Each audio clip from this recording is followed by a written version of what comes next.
If you were caught driving 46 miles an hour over the speed limit in Virginia, would you expect to face jail time or at the very least have your driver's license suspended or your driving privileges restricted?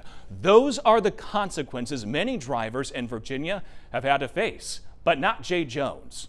7 News reviewed a dozen reckless driving cases in New Kent County, Virginia, where Jay Jones was convicted of reckless driving in 2022 for driving 116 miles an hour.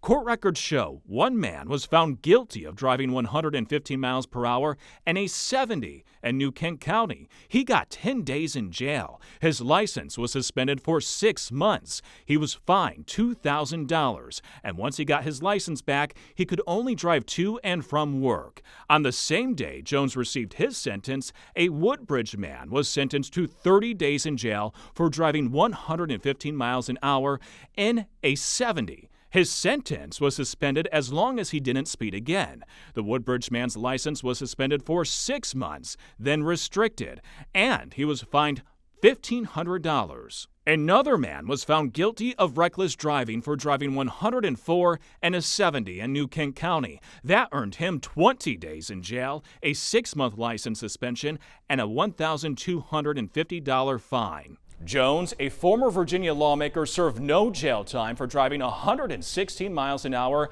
and a 70 on Interstate 64. He paid a $1,500 fine. His driving privileges were not impacted, and he got 1,000 hours of community service. The Richmond Times-Dispatch reports Jones completed those 1,000 hours, equal to 25 weeks of full-time work in just 1 year. Half of those hours were put in working for his own political action committee, called Meet Our Moment. 7 News confirms the PAC is registered with the Virginia Board of Elections and is not a nonprofit charitable organization. And the person who provided confirmation Jones put in 500 hours of community service at the PAC was one of his own employees. The other 500 hours of community service, according to the Times-Dispatch, were served at the NAACP Virginia State Conference, where he worked on a lawsuit the organization filed against the Youngkin administration. 7 News asked Jones and his PAC Meet Our Moment for a more detailed description of what he did during those months of community service. We have not received a response. Nick Minock, 7 News.